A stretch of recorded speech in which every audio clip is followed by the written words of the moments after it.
If you have been watching the 2026 NASCAR Cup Series closely these past few weeks, you already felt something shifting. There is a feeling building inside that garage right now. Quiet, steady, and honestly a little bit scary for a lot of drivers, because something is happening that nobody predicted would happen this fast. And the craziest part is that it is not just one race. It is not just one result. It is a pattern. And when you zoom out and look at the full picture of what Shane Van Gisbergen has done through the first 4 races of this season, the story it tells is one that the rest of this Cup Series field absolutely needs to hear. There are 2 different stories developing right now around SVG in 2026. The first is about a moment at Phoenix Raceway that looked completely finished. Smoke, a spin, chaos, the kind of situation where you look away and assume a driver's day is done. Except it was not done, not even close. And the second story is the bigger one, because drivers, insiders, and NASCAR champions are starting to openly admit that they had Shane Van Gisbergen completely wrong, and that the 2026 version of this driver might be something nobody in that garage is fully prepared for. We're breaking down both stories today, because together they paint a picture of a driver who is quietly becoming one of the most dangerous championship threats in the entire NASCAR Cup Series.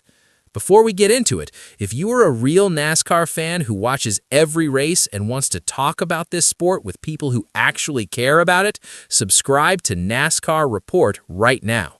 We are brand new and building this community from the ground up. Now, let's go. Let's start at Phoenix Raceway, because what happened there was the moment that made even the most skeptical people inside NASCAR stop and take notice. SVG qualified in 18th at Phoenix, a personal best qualifying effort at that track, and what followed was a roller coaster race that included 2 separate spins, a near miss with a massive pileup, and even an errant brake pedal that dropped him out of the top 10 in the closing laps. On paper, that sounds like a complete disaster. In reality, it was anything but.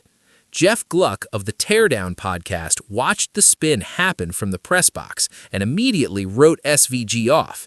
He said when he saw the smoke and realized it was Van Gisbergen, his first thought was that was not good for him, especially knowing there are still people ready to jump on social media the second SVG makes a mistake on an oval and say he cannot drive on these tracks.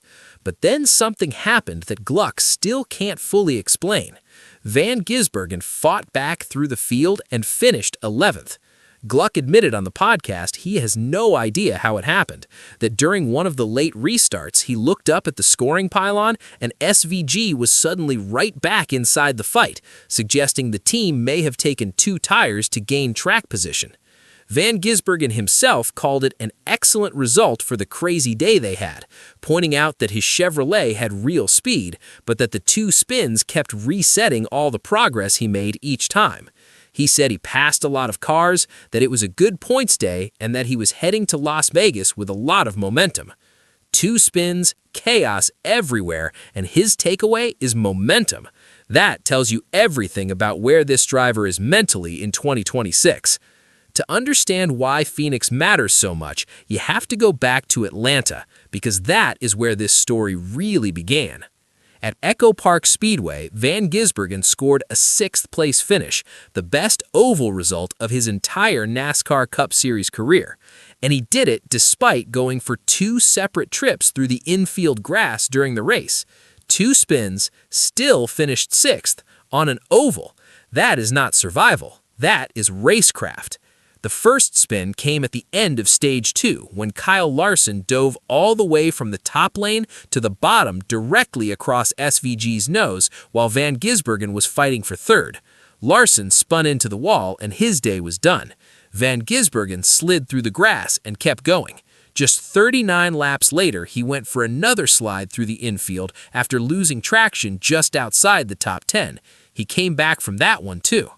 Van Gisbergen said afterward that he felt confident at Atlanta, that he built on what he and the team found the last time they raced there, and that he felt comfortable making moves. He also pointed out that they didn't score stage points on ovals at all last year, and now they're doing it regularly. In his words, road courses are like holidays for the team. They just go there and have fun. But ovals are where the points battle is being won. Road courses are a holiday, and ovals are getting better every single week. That combination should terrify the rest of this field. The points impact of Atlanta was massive. After a 30th place finish at Daytona dropped him to 28th, the 6th at Atlanta vaulted him all the way to 16th, right on the chase bubble.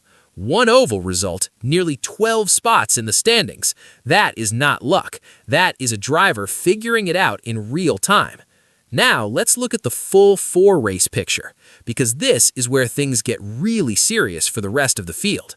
After finishing second at COTA, starting 13th and gaining 11 positions, Van Gisbergen moved to 5th in the championship standings. He trailed only Tyler Reddick and Ty Gibbs in points scored that Sunday, collecting 48 points on the day. After Phoenix, Van Gisbergen sits 5th in the standings with 116 points. Chase Elliott is 4th, just ahead of him with 128. Meanwhile, reigning champion Kyle Larson is sitting 10th with just 109 points. Let that sink in.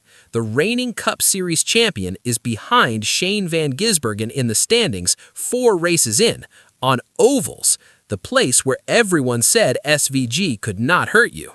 And then Brad Keselowski, a NASCAR Cup Series champion with real credibility in this garage, came out and admitted publicly that he had Shane Van Gisbergen completely wrong. On the Dale Jr. download, Keselowski said that for a long time, he saw Van Gisbergen as essentially a marketing prop for Trackhouse Racing, someone who brought sponsorship money and international profile to help make Ross Chastain and Daniel Suarez run better. But Keselowski said flat out that 2026 has changed everything, that now that SVG has had such a great start to the year, he feels like he was completely wrong about him.